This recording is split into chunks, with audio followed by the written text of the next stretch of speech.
Welcome to Conversationaly, Thriving with Lymphedema. I am Deborah Penyak with my co-host and cohort in this lovely journey, Bisa Dobson. And we are so happy to have a guest tonight who we graciously, had the moment to have some time with her, at least through the screen. You might know her as Lymphie Strong or otherwise Veronica Seneriz. And she is here with us to have a great conversation and dig a little deeper into who she is and Lymphie Strong. I'm thrilled and honored to be here. Thank you so much for inviting me to be with you this evening. We've been waiting. Patiently, and I thank you for that as well, for having not known me very long. Of course, it's always tough to meet online, right? But some of the deepest friendships that I've ever started have begun online, and the fact that you guys were so patient and waiting for me, and the way you extended your get well wishes, not really knowing me at all. I mean, that just shows the depth and context of your character. It was very, very, at the time that I needed it most, you were very compassionate, both of you. Thank you. You're so welcome. Very soon would leave me voicemails, and it was just, wow, that is like the sweetest and kindest thing I've heard all day. And it really lifted me up. So I can't thank you enough for that. It really did help. Beautiful. You're welcome. Yes.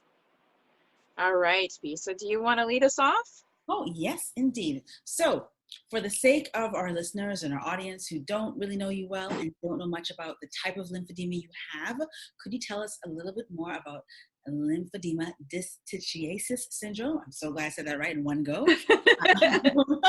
And some of the symptoms and the effects and the fact that it runs through your family. Can you tell us a little bit more about that, please? Sure. Okay. So, I pronounce it dyskinesis, but who knows, right? And Okay. so it's a mouthful in itself, kind of like my last name, right? But sure, lymphedema dyskinesis syndrome. The hallmark genetic marker for that is an extra row of eyelashes, which are present at birth in all people who have this specific genetic version of lymphedema. There are some other characteristics. Lymphedema can onset at any time for individuals, but it usually occurs during puberty or thereafter, so sort of similar to praecox. More males get it than females, and most people will get it by the time they're 40. So my onset was at the age of 20. But I have two cousins who are both in their 40s, and they just recently developed. I mean, they're both slightly older than me, so I think they're early 50s, and they started maybe 5-6 years ago. So it definitely coincides with the quote-unquote textbook definition. Now, there are a host of other abnormalities that can occur with it's known as a FOXC2 genetic mutation. You can have scoliosis. You can also be born with a cleft palate, abnormal heart rhythm, and early onset varicose veins. So I was 16 years old the first time I got when I first got my very first varicose vein, which I thought was highly unusual. I was working at the time, part-time during high school. So I would go to school, and then I was in drill team, and I go to drill team practice. And then after drill team practice, I would go work a couple of hours at the local, burger joint, which is a typical part-time, high school job. So I was on my feet all day, and all of a sudden this varicose vein popped out of nowhere. So, and I didn't know that, compression would have been helpful. We didn't know that, we don't know the things that, back then we didn't know what we know today, right? So that's basically it. I would like to say that if anyone thinks that they have this version of lymphedema, I was told my entire life, every time I got an eye exam, do you know that you have an extra row of eyelashes? Do you know how incredibly rare that is? Do you mind if, my colleague comes in to see, or, I felt like a guinea pig at times. But I didn't make the connection until I saw my very first lymphedema doctor, who's Dr. Eric Moss here in Houston. And I went to him for the first time in April of 2016. And the very first thing he did was he took out, it was very similar to a jeweler's loop, like how you examine a diamond.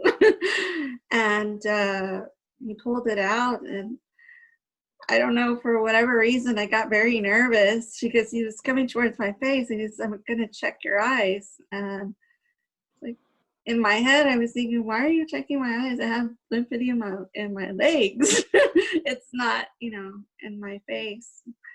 And within 2 minutes, he took off his gloves and he goes, yep, you have lymphedema dyskinesis. It's hereditary. Do you have any family members? I said, yes. I guess, yep, that's it. And it was such a shock to me that my eyelashes were connected to the swelling in my legs. I mean, who would have thought that there was a connection? So, Right. yeah. So this is obviously a very rare condition. Do you know how often it occurs in the population? And have you met anybody else through your work with Lymphie Strong who also has this condition running through their family genetically?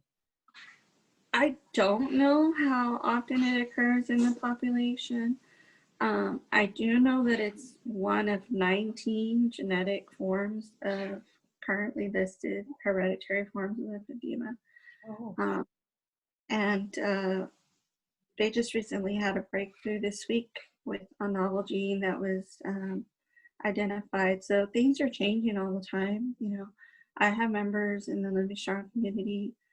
At least one mother, her son in Australia, through his blood 5 years ago. He's only 8 years old, but they flew him to St. George's, and with his blood, they developed another different type of genetic. He's like the only person in the world with his type. So the research is ongoing, and which provides hope to a lot of people. I have met other multi-generational lymphedema patients. The first one I met, I won't reveal the first two names out of respect for their confidentiality, but there's a lady in Dallas who I met when I spoke at the Texas Learn Walk there in 2016. Her mother and 3 of her sisters had lymphedema, and then another woman in Central Texas near Dallas also. Her mother, her sisters, and a few of her nieces also have lymphedema. So, it's more common than I think people think. Within my community, at least the main support group that we have, there are at least 19 other people that have lymphedema dyskinesis syndrome. So when I met my doctor, he told me in 2016 that I was only the second patient in 17 years that he had met with this. And of course, how many thousands of patients has he seen?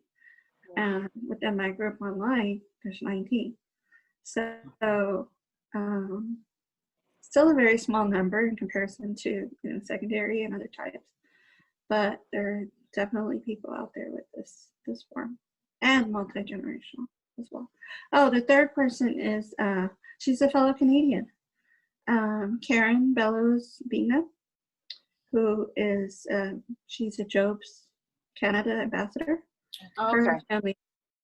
Her family has lymphedema in it, except she has a niece and a nephew, I believe, and her father and her siblings also have it. Wow. Something this rare, you really have to be glad that the internet exists so people can find each other, because otherwise you'd be out there isolated in your community learning about it. Right. Not knowing that people out there you can connect with is so important. the internet has shrunk the world in so many ways, you know, that it really reminds you that you're not alone. Yeah, which is beautiful Yeah. in this case. Yeah. Yeah. So we know from other interviews that you, like a lot of lymphedema patients, myself included sometimes probably, but resisted that wearing of compression garments for aesthetic reasons when you were younger, right? So what would you now say to young women and men who are not necessarily wearing their garments because it's not fashionable, fun, or easy, right? We all know it takes a little bit of effort to put them on. So what would you say? I would say, and I know I'm dating myself, but you know, I sound like my father, because when I was young, I would say I always equated compression with being masculine. And you know, I watched my father don his stocking Yep. my whole life. All of a sudden, I have to wear it. I'm like, I don't want to wear, you know, this masculine looking thing. I didn't see anything with colors or any funky designs. You know, I was somewhat of a self-professed clothes horse shoe fanatic, and I had socks to match, you know, every single type of chinny or, you know, sweats that I owned. So I wanted everything to be color coordinated. And that conversation I would have with my dad was like, you don't understand, you wear trousers every day and, you know, it's always covered, and I want to wear shorts and stuff. You know, today there's so many, in my mind, fashionable options. There's so many colors available, you know, so many different brands. What I find most is the real big issue right now is people are just, frankly, they're unaware. And that's what my community tries to bridge the gap on, is providing that information that, like, just like, you know, when you're going to go buy a car, you know, when you get your driver's license, you kind of have an idea in your head of, you know, what you want to drive and what color and what it needs to be and whatever bells and whistles that, you know, you want to add on within your budget. You know, people should know the same about compression. You should do your research, and quite frankly, it's for your health, you know. And it's just like anything else, just like eyewear is quite fashionable, you know, with frames and whatnot. And if it really is beyond just the aesthetics, I will divulge that I did go to cognitive behavioral therapy to get over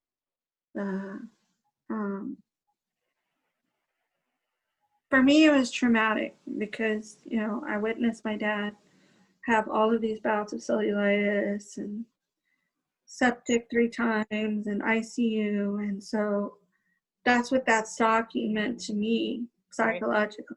And I had to have,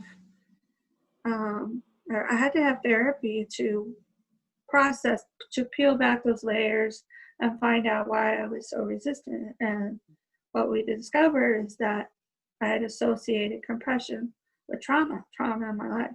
And once I had worked through that, then I was able to don it and work through it. So if there's some deep underlying reason, you know, whether it's a cancer bout, whether it's another reason to be bullied or asked, you know, first they're going to ask you, why are you so swollen all the time? And then they're going to ask you, why are you wearing that sock? Or why are you wearing that sleeve? It's so hot outside, you know. All these questions from random people sometimes. It's, you know, it's sometimes you don't even expect it. You're just going about your day and you get this question out of nowhere from a stranger. You know? So if it goes to that level, I would recommend getting professional help, you know, to I don't disagree. I think that's an amazing thing that you were able to do that, because there is that history with a lot of people. There is that trauma based, and quite often I think we miss what we easily might term in some other instances PTSD. It is that trauma that you figure out. I had a grandmother that had breast cancer back in the 70s, and it was every compression garment was that industrial garment that you're just kind of like, I don't want to ever have to wear that. And then when it happens and you have to wear it, things have changed. It's kind of like casts. Remember back in the day when someone got a cast, it was white, right? Now kids can have every color in the rainbow. So Yeah. it's to me, it's kind of along those lines. If a child can choose the color of a cast, then they now should know that they have those options for compression as well. Even for the Right. less, if it doesn't have to be custom, I think that's also the challenge. But I think to know that, you know, there is a rainbow of choice.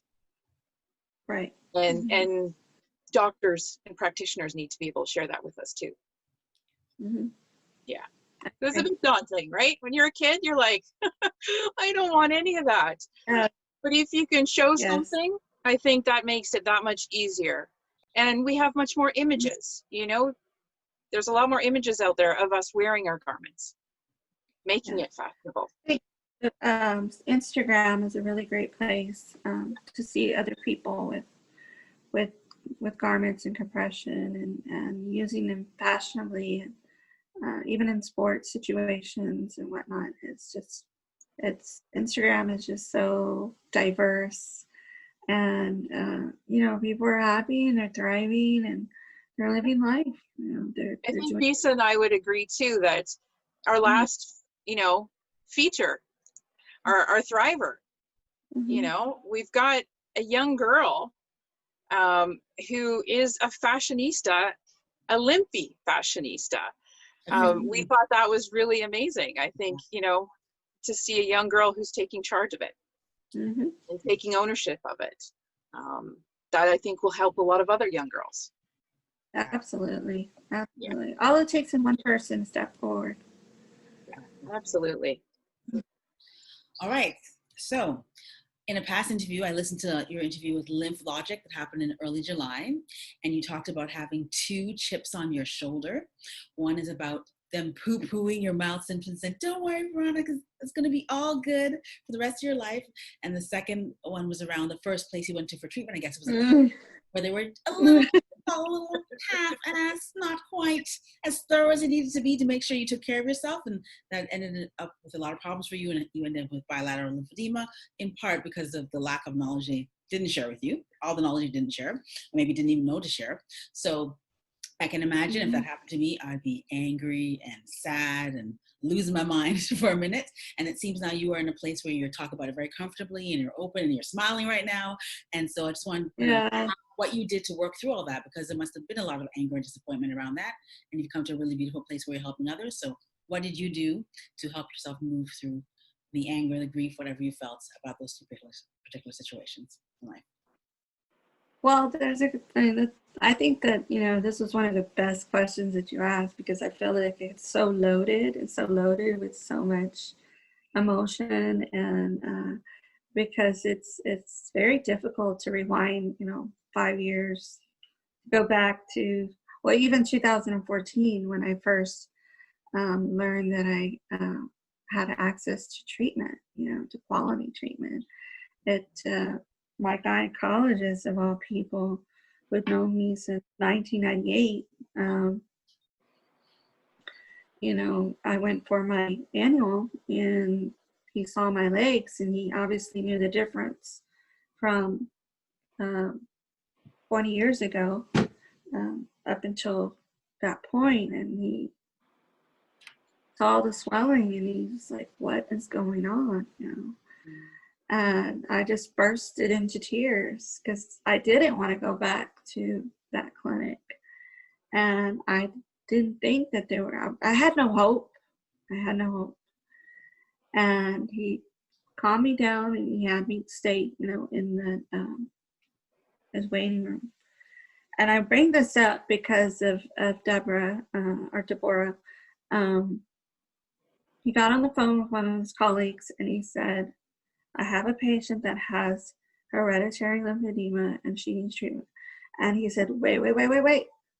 Like you could tell that person wanted to already hang up or say, you know, no, I can't help her, you know, don't refer to me, whatever that was on the other end of the line. He said, wait.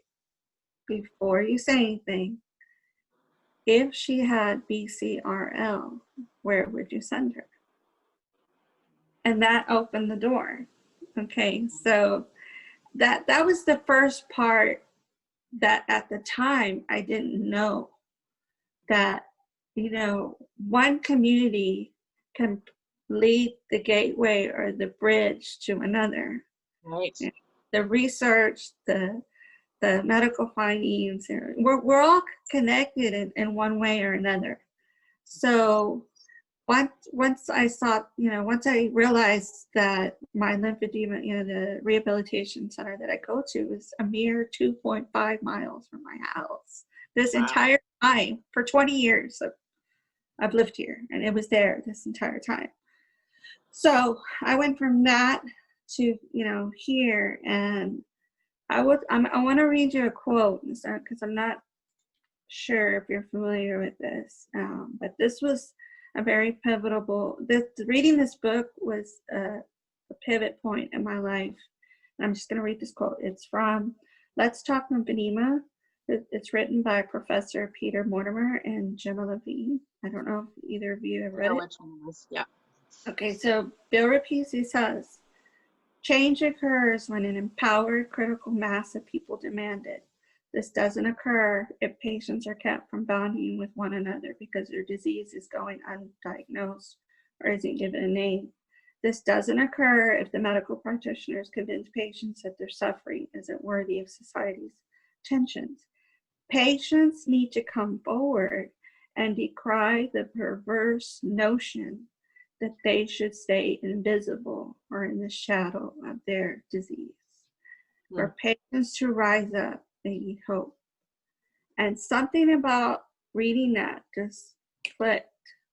It turned my anger into a passion to create something that where people like me could find hope and resources and information, and basically cover the gap with, you don't know what you don't know, and you can't help it.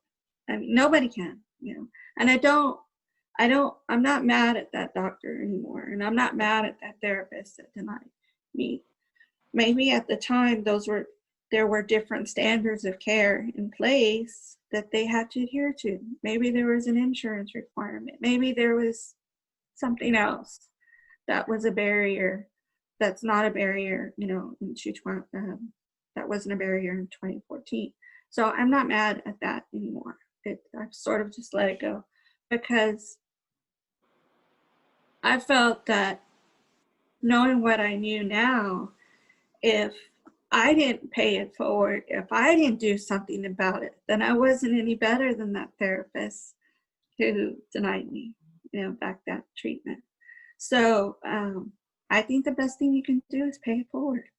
You know, once you get treatment or once you find out, turn around and help the next person in line. So many examples in this community. You know, Heather Ferguson of the Lymphedema Treatment Act, she was angry because her son was denied insurance, or the insurance didn't cover. 11 years in the making, Lymphedema Treatment Act. Amy Rivera initially had to raise money to get surgery for her leg. Now she runs a foundation that provides garment assistance and medical. So anger can be changed and fueled for the good. You know, it can eventually lead to, some of the most powerful legislation in this country is because somebody got mad and did something about it. And I'm sure around the world as well. I mean, I'm sure Canada is the same thing, you know. So we don't get as angry as Americans. Well, you know, in light of the current, you know, climate, you know, we see so many examples, right, in just this year alone. So, you know, I think that's really where it's gone, is reading that and understanding that if I wasn't part of, my father used to have this saying that if you're not part of the solution, you're part of the problem. Yep. So that's what I'm trying to do, is be part of the solution. As best I can. You are doing that. You are, and it's. I think it's amazing that you can say it so frankly that you could change and channel that anger into something positive. Yeah. Because sometimes it just takes hearing someone else actually say that they were able to do it, to allow someone to go, oh, it is possible. Mm-hmm. I thought about it, but I'm not sure. And then you say it, and then that can be the trigger to just spawn that next forward action, right? Right, right. I mean, one catalyst leads to another, Yeah.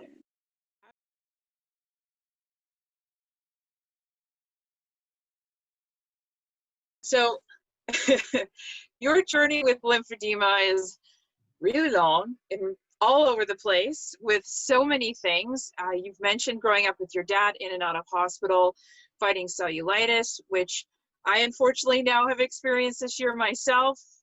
That is a condition that, you know, is never kind.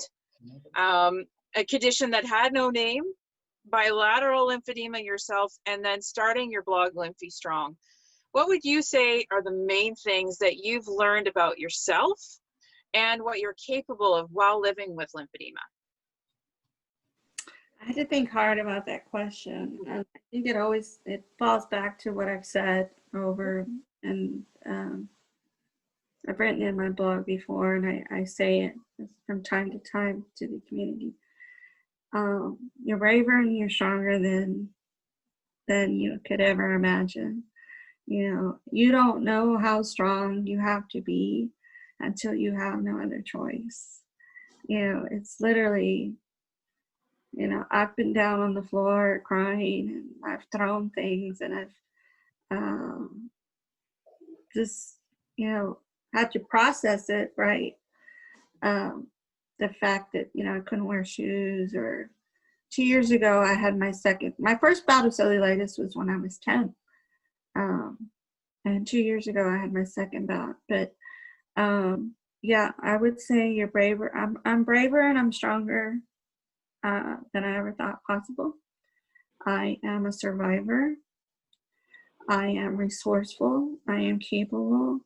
I'm not alone. And even I would never change the parents that I have.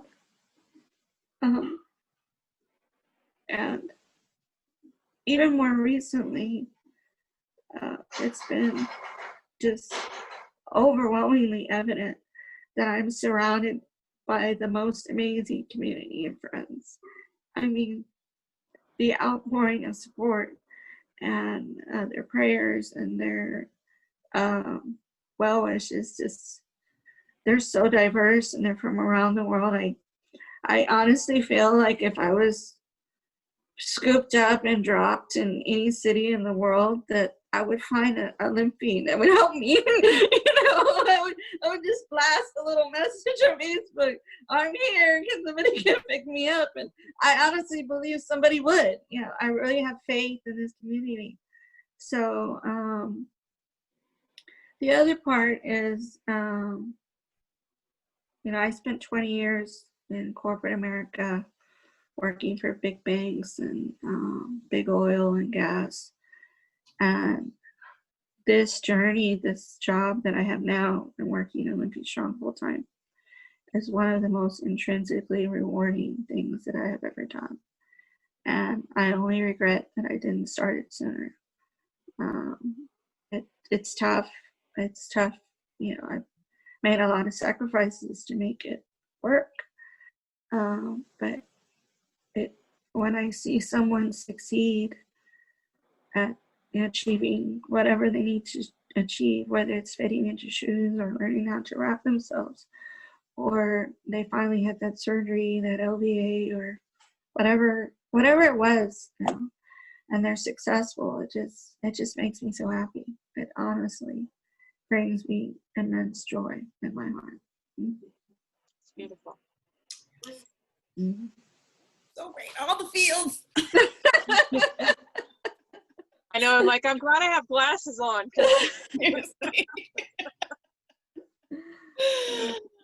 Goodness. All in my feels. Well, I have waterproof here. So it's obviously been an emotional journey for you, and you've come a long way from, not getting any help really to that first moment when you finally connect with somebody who could actually help you and help you learn how to take care of yourself and self-manage your symptoms while getting proper treatment. So what is next for you as far as your treatment journey and anything else you want to accomplish in life? Well, as far as my own treatment, I'm ready to go back to CDT as soon as I can. I need to. It's been 2 years since my last CDT. Last year at the National Lymphedema Network conference, I was a speaker on the Lymphie Strong Running and Fitness Club, and that's where I had the opportunity to meet Dr. Wei Chin. And he had just joined my group, I don't know, maybe a month or two prior. And he said, Vern, do you know anybody that would want to have an ICG done live in front of the conference? And I said, yeah, me. He said, what?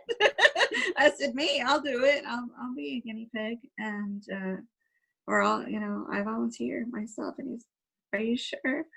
And, I thought I was ready, to do it in public, and we did it. I had my very first diagnostic testing ever in my entire life, in the 26 years since I developed lymphedema. So that little window, we all have like a little, when you have lymphedema, you have that little notion in the back of your mind, like, can I have surgery? Is it possible? And I'd always been told flat out, no, you've had it too long. It's more successful for people who've had it less than 3 years. And when he did it, and I saw the dermal backflow, and he talked to me. I won't divulge what he said.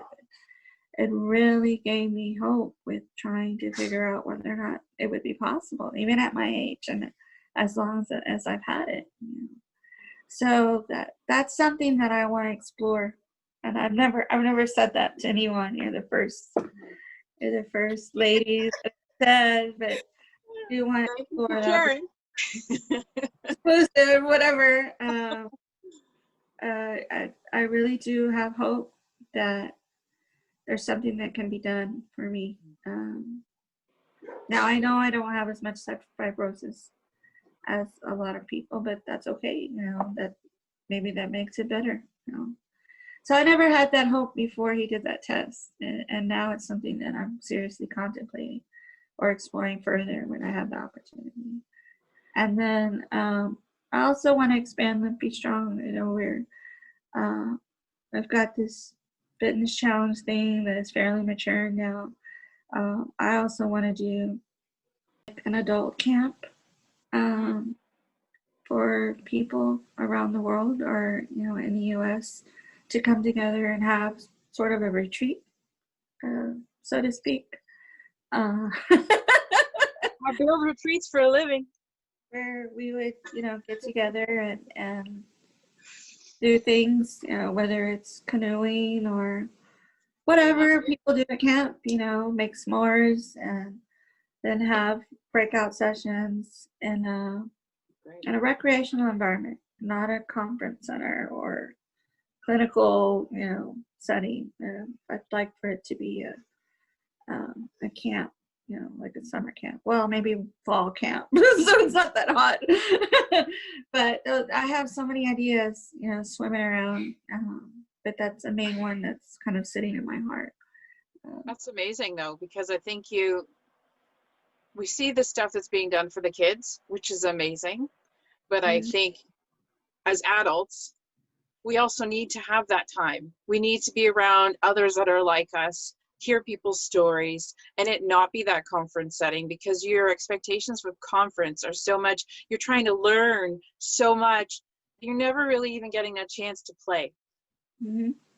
And that's one of the things that I benefited most with. I've spoken at the Harvard, the BIDMC, Dr. Drew Singal is an amazing, he's a phenomenal person, and BIDMC hosts the annual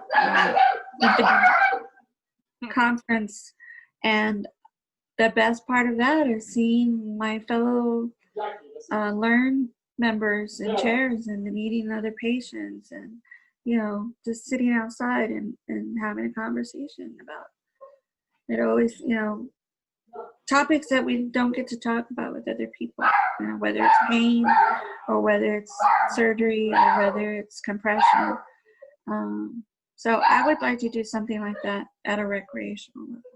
That's something that I really have in my heart. That sounds amazing. Sorry, that's my dog. Being expressive. Can I just say, I want to comment on one thing you said. Just came to me while I was listening to you talk about the ICG thing. In the podcast I listened to doing the research for this in part, you mentioned the sign you saw that led to your dad getting a diagnosis and care. Like that was just like such kismet, right?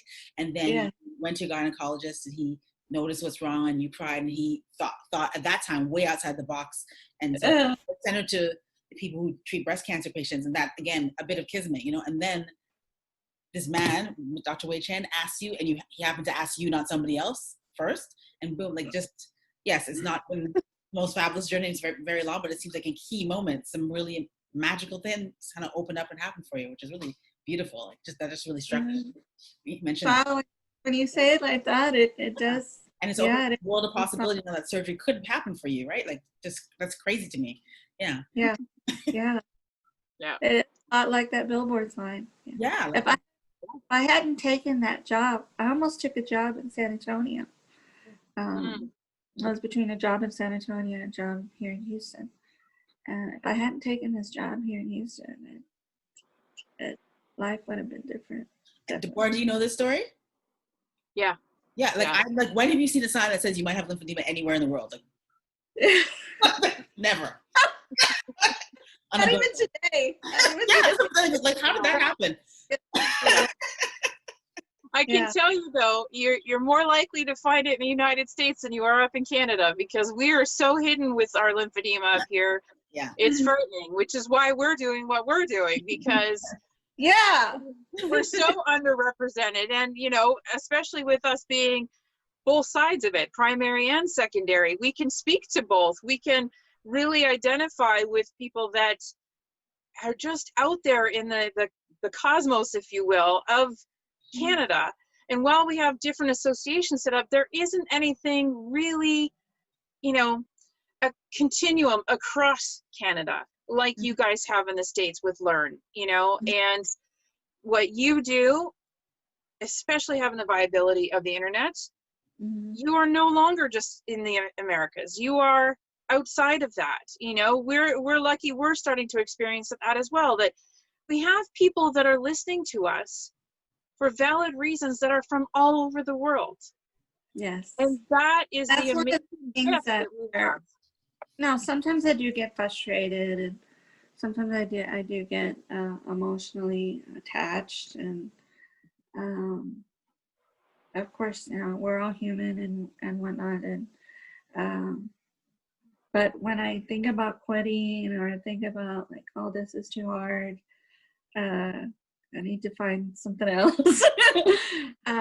One of the things I do is I go to my blog and I do a refresh on the countries.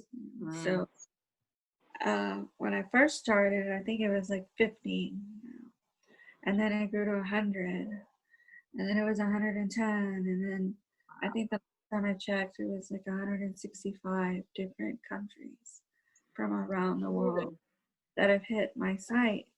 And you go down the list, and it's like this one lone person in some obscure country that I have never even heard of, and you think, like, what is it like to be that person, way out there,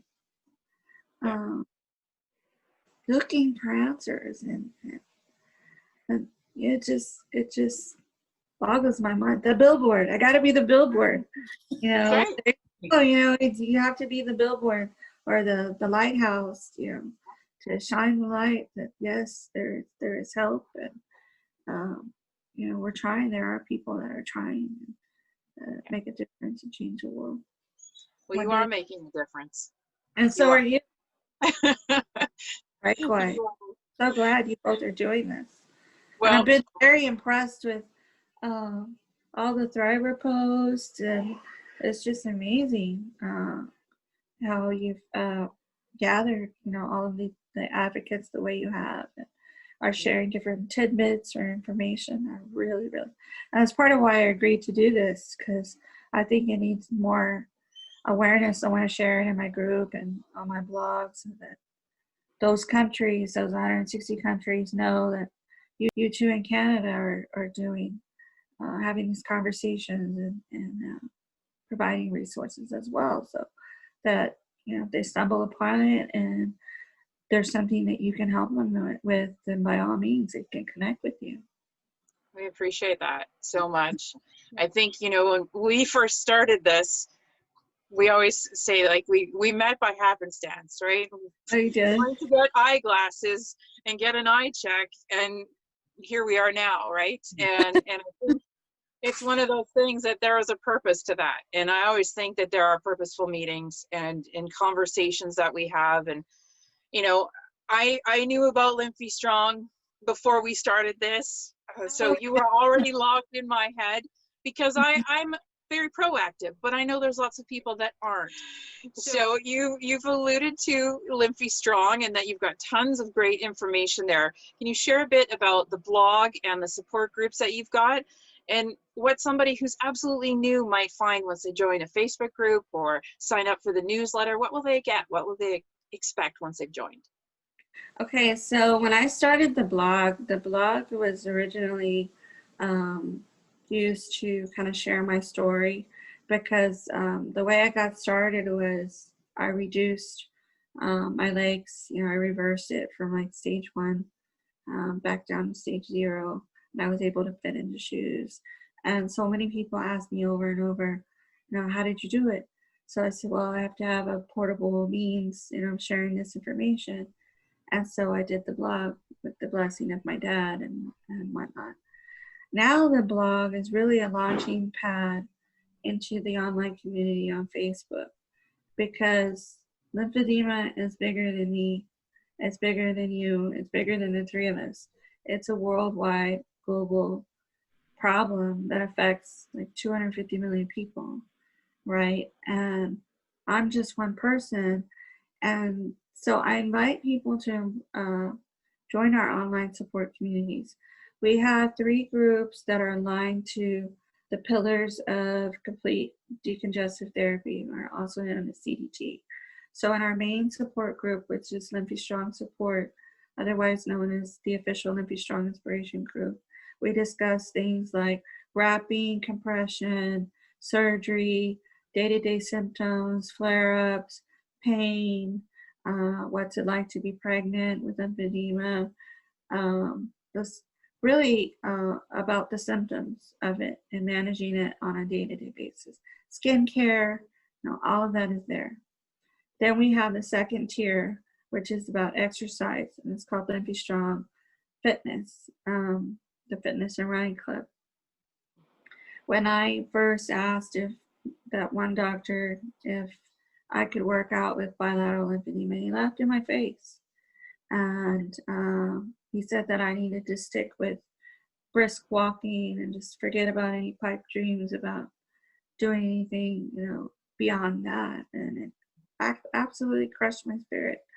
And so the reason why we keep running and fitness running in there is because I was told you cannot run with lymphedema. And I can name 20 people off the top of my head who are lymphedema runners.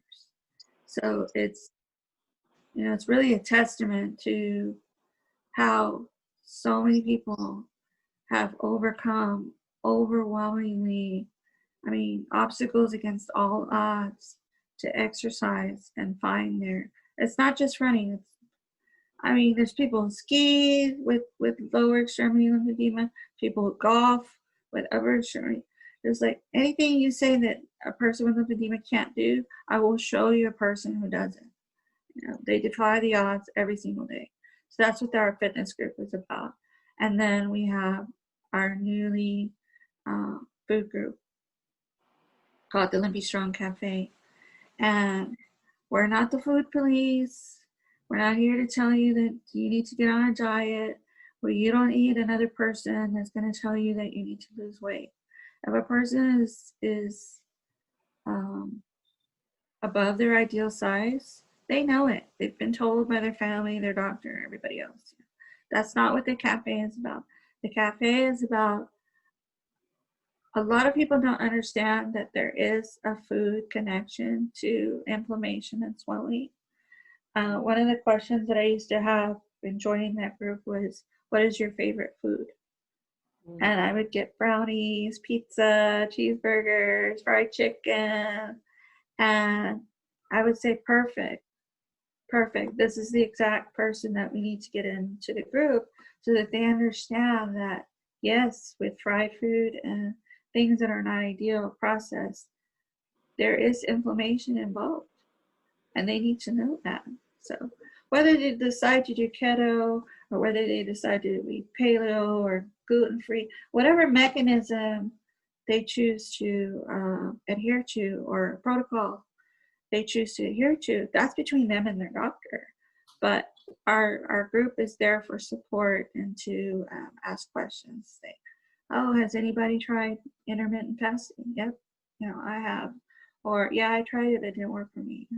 Right. So they can expect, it's pretty strict, it's not an ad and spam space where, here we're having this, or buy this, or whatever. It's an online support group that is, I try to run it like I would an in-person support group.